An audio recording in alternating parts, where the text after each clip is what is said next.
Hello tout le monde, j'espère que vous allez super bien. On a parlé de plusieurs types d'amour. On a fait une séquence avec à peu près 5 épisodes de l'amour, sur pas mal d'aspects de l'amour. Aujourd'hui, on va aller sur une autre séquence. C'est l'éducation. L'éducation, on va parler de 5 épisodes sur l'éducation. Le premier, c'est l'éducation parentale dite normale. L'éducation de l'école, l'éducation civique donc dans la société, l'éducation dite religieuse et l'éducation à soi-même qu'on se met nous-mêmes avec nous-mêmes. Du coup, le premier épisode, ce sera sur l'éducation parentale. Beaucoup de gens penseront que je n'ai aucune légitimité à parler de ça parce que moi-même, je n'ai pas d'enfant. Ok, vous avez totalement raison. En sachant que moi-même, j'ai été un enfant, moi-même, j'ai vécu plusieurs formes d'éducation. Et j'ai la chance exceptionnelle d'avoir une sœur qui a aujourd'hui 6 enfants, de 20 à 2 ans. Donc il y a pas mal de choses à avoir comme matière pour réfléchir. En sachant aussi que je fais beaucoup de recherches depuis des années par rapport à l'éducation que je veux donner à mes enfants. Alors il n'y en a pas des bonnes, ni des moins bonnes. Il y en a juste qui sont en accord avec nos valeurs et nos principes et comment le cerveau d'un enfant comprend ce qu'on lui dit pour avoir une éducation la plus structurée, la plus bienveillante, la plus belle. Pour éviter des débordements comme des enfants horribles et infernales. L'éducation des enfants, j'entends très souvent que ça soit de mon entourage ou extérieur. Comme je vous l'ai dit, je fais beaucoup de recherches. J'entends souvent que les enfants de 0 à 12-13 ans, les parents disent qu'ils réagissent de certaines manières à faire exprès. Donc les parents pensent que l'enfant fait exprès. Les parents les considèrent comme un adulte responsable à certains moments dans cette éducation. Un adulte responsable avec la différence entre le bien et le mal, la différence entre ce qu'il faut faire et ce qu'il ne faut pas faire, les dangers en l'occurrence, et ce qui n'est pas dangereux.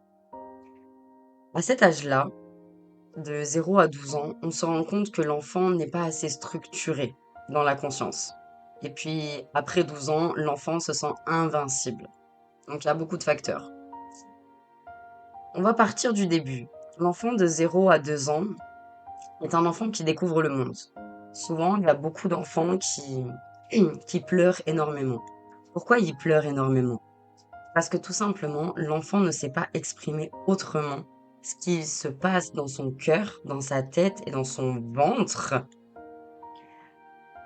à part pleurer.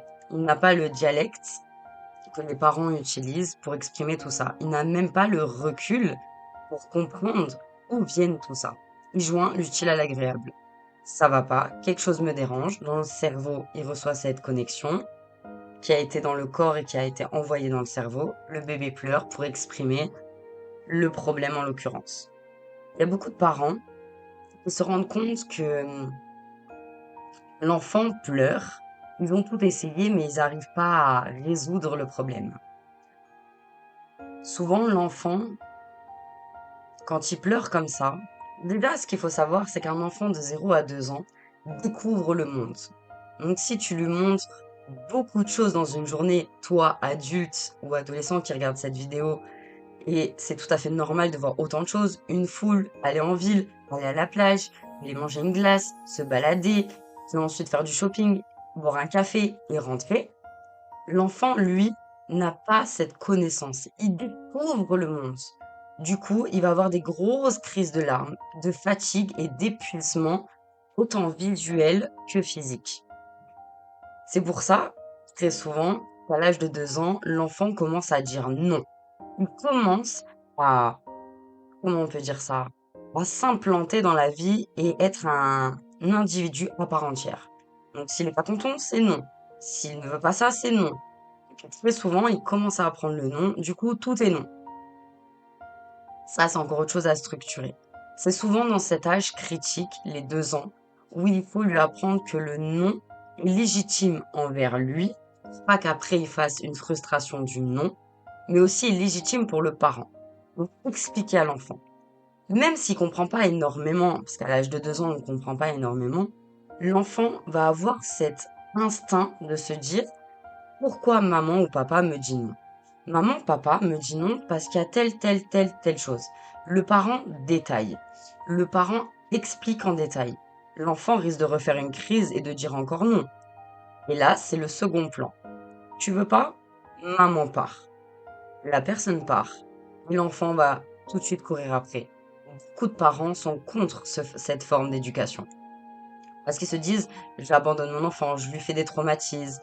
Mais si avant de partir, tu lui expliques, tu dis, tu sais que la maman, elle va partir quelques mètres, donc pas très loin, elle te voit toujours, mais par contre, la réaction est disproportionnée. Je vais t'expliquer pourquoi une fois, deux fois, trois fois, tu ne veux pas écouter, maman sort de la conversation. L'enfant, ok, il ne comprend pas tout d'un coup, mais en faisant ça plusieurs fois, en exercice, en grandissant, l'enfant comprend comment s'exprimer. Et si on le fait sur les émotions, par exemple une maman chargée de travail toute la journée, fin de journée, l'enfant se met à hurler dans les oreilles, et la maman a eu la logique d'expliquer tout en détail, même si ça prend beaucoup de temps et c'est vraiment chiant, je vous l'accorde. Mais si elle a pris le temps d'expliquer tout ça, elle le fait aussi sur les émotions.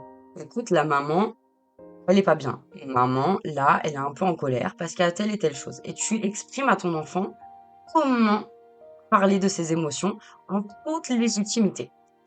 Et quand l'enfant fait sa crise de nerfs, tu n'hésites pas à lui dire, mais exprime-toi. Qu'est-ce qui se passe quand il a un peu plus de 2 ans qu'il commence à parler? Qu'est-ce qui se passe? Qu'est-ce qui vient chercher en toi? Pourquoi tu as ce comportement? Dis-moi tout. Et l'enfant, progressivement, il faut savoir qu'un enfant imite et ne fait pas ce qu'on lui dit. Donc si l'enfant, tu vas lui exprimer la logique de savoir toujours exprimer ce qui se passe dans la tête et le cœur, l'enfant le fera naturellement en grandissant. Du coup, le non est plus appréhendé et beaucoup plus géré.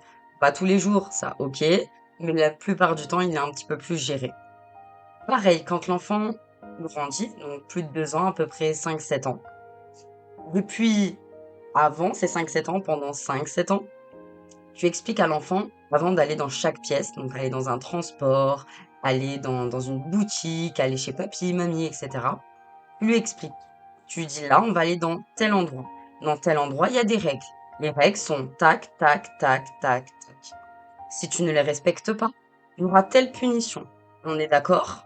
On est d'accord, l'enfant est d'accord. Si tu lui apprends ça depuis la tendre enfance, je vous l'accorde, c'est chiant, redondant, c'est toujours la même chose. Mais plus tu lui expliques, plus l'enfant ne fera jamais de crise. Je vous dis ça par expérience, ma maman me l'a fait depuis que je suis toute petite et je n'ai jamais fait de crise, que ce soit dans un magasin, chez quelqu'un ou n'importe où, parce qu'elle m'a exprimé les choses. Ensuite, quand tu évolues, je fais dans les grandes lignes, hein, parce qu'on n'a pas le temps de tout détailler et je n'ai pas l'expérience personnellement d'un parent qui peut vous confirmer si ça marche ou pas. Ça, je referai des vidéos dans quelques années, on ne sait pas. Ou peut-être pas finalement. Du coup, dans les grandes lignes, c'est à peu près ça. Quand l'enfant commence à arriver à l'adolescence, il est un petit peu plus structuré. En attendant, on met des choses en place, on l'encourage. Donc chaque soir, il y a des félicitations. Est-ce que tu as réussi telle chose? Bravo, tu peux être fier de toi. Il y a de l'encouragement. Il y a du mental, du mindset. Lui montrer que chaque chose qu'il fait, c'est un petit pas pour la grande chose qu'il désire à la fin. Lui exprimer son amour. Ne pas être contre-productif et ne pas parler d'amour ou faire de l'amour en un gros guillemet. Être très démonstratif en montrant que chaque personne n'est pas pareille. Mais il faut que l'enfant comprenne que ses émotions n'est pas un fardeau. Souvent, on a ce genre de réaction d'un papa à un garçon. On ne montre pas les émotions. Frustré en grandissant, fait du grand n'importe quoi et ne sait même pas exprimer ses émotions et ne sait même pas quand il va pas bien et pourquoi. Et du coup, la fuite. C'est pour ça qu'on voit beaucoup d'adolescents dans ma génération qui vont aller dans la drogue, l'alcool, le sexe à outrance, toutes les formes d'addiction parce qu'ils n'ont pas eu une éducation structurée émotionnelle. Et plus les générations montent, plus il y a de moins en moins de courtoisie, moins en moins d'éducation, de bienveillance et de savoir-vivre, et d'éducation émotionnelle. C'est un court extrait de ce qui peut être possible dans l'éducation. Je trouve ça très sympa d'en parler. J'ai beaucoup de, comment dire, de thèmes à aborder par rapport à ça. J'ai fait beaucoup de recherches et moi-même qui ai vécu certaines choses, je peux en témoigner. Donc l'éducation dite normale, ce serait celle-là. Dans notre génération, pour voir les différences de la génération de nos grands-parents. La génération de nos grands-parents, c'était tais-toi quand les grands parlent. Du coup, la génération de nos parents sont totalement frustrés parce qu'ils n'avaient pas le mot à dire. Du coup, ils ont montré à leur enfant qu'ils avaient tous les droits. Du coup, nous, dans ma génération, on a eu tous les droits, on s'est un peu permis un peu tout et n'importe quoi parce qu'il y avait un peu du borderline dans les parents. C'est super. Et du coup, qu'est-ce qu'on fait quand ma génération a des enfants? En fait, on n'a pas été structuré, ni émotionnellement, ni physiquement, ni socialement, ni rien en fait. Donc c'est à nous-mêmes de nous mettre une éducation. Pour la plupart des enfants, je mets pas tout le monde dans le même panier. Je mets vraiment le trois quarts des enfants, des proches que j'ai, des anciennes connaissances que je vois, etc. Et j'ai remarqué ce schéma un peu destructeur. Nos parents nous ont permis l'expression, mais sans limite et sans structure. Malheureusement, on est un peu parti un peu partout. Petit aparté avant de finir, les enfants dans une éducation normale, on pense que l'enfant le fait exprès, que l'enfant nous amadoue, nous sait jouer avec nous. Alors oui et non. Quand on connaît bien son enfant, on sait à quel moment l'enfant le fait. Mais c'est une forme de protection, parce que l'enfant ne comprend pas certaines choses. Du coup, il va se braquer et mettre cette forme de protection de j'utilise les outils qui me sont nécessaires aujourd'hui pour, entre guillemets, survivre. C'est un peu comme ça dans le cerveau d'un enfant, même s'il n'y a pas de survie. Je parle pas des parents horribles. Hein, je parle pas des parents violents, verbalement, physiquement, etc. Je parle pas de ça. Je parle des parents dites normales dans la société. Euh, Souvent, on a le cas de figure que dans cette éducation, les parents nous disent qu'on a à faire. Dans ma propre expérience, ma maman m'a laissé trop de liberté. Quitte à ce que je me pose la question, est-ce qu'elle m'aime vraiment? Est-ce qu'elle s'intéresse vraiment à moi? Est-ce qu'elle a vraiment un intérêt pour moi? Tellement elle avait confiance en moi, elle me donnait aucune limite. Du coup, à l'adolescence, j'ai créé mes propres limites en faisant du très gros borderline, en étant vraiment quelqu'un de limite dangereux pour moi et pour les autres. Donc en fait, je pense qu'une bonne éducation, si je peux me permettre de dire ça, parce qu'il n'y en a pas de bonne ou de mauvaise, mais les structures d'une bonne éducation, c'est un peu de tout, avec un curseur à mettre au niveau. Il faut pas être trop dans l'amour, et pas du tout être réservé. Il faut pas être totalement réservé dans l'amour et l'inverse. Il faut pas engueuler son enfant tout le temps, mais il faut savoir lui parler. Il faut pas, enfin, en fait, c'est un curseur à mettre à chaque fois.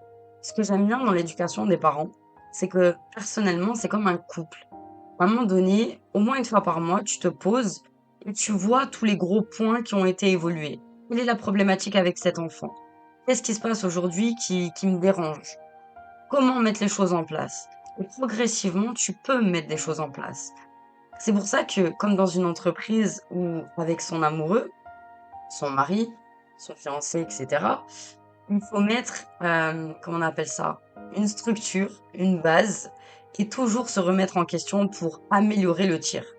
Les parents, et c'est sans aucun jugement que je dis, c'est par constatation, les parents qui pensent qu'ils ont raison, et vu comme c'est des parents, en gros, ils ont tous les droits. Très grave erreur, quelque part. Je dis vraiment le mot grave pour certains cas, mais c'est une très grande erreur. Parce que le problème, c'est que l'enfant, après, en grandissant, on va voir le parent en disant, mais pourquoi tu m'as fait ça? Mais pourquoi tu m'as fait ça? En connaissance de cause, j'en ai vu des anciens enfants adultes qui vont voir leurs parents et leur disent ça. Et le parent est dans un déni total. Il a des œillères plus qu'autre chose. Ah mais moi j'ai vécu ça, moi je suis une grande dame, ou tu es un grand homme, je vais rien à me reprocher, à un moment donné il fallait faire des efforts, puis tes problèmes émotionnels c'est pas mon problème, ça me passe au-dessus, non mais ouais, elle va pas me faire des caprices, celle-là elle a 40, 50 ans. Non, stop, stop. Dans ce qu'il ne faut surtout pas oublier, ce sera le mot de la fin. Un enfant de 0 à 20 ans, et c'est vraiment pas une blague, de 0 à 20 ans, la plus grande responsabilité vient du parent. Déjà de 0 à 16 ans, toute la responsabilité vient du parent et de son éducation. De 16 à 20 ans, c'est une construction parent-enfant. Et après 20 ans, ce n'est que la responsabilité de l'enfant qui est devenu adulte. Et ça, faut vraiment en prendre conscience. On peut pas se dédouaner de souffrance d'un enfant.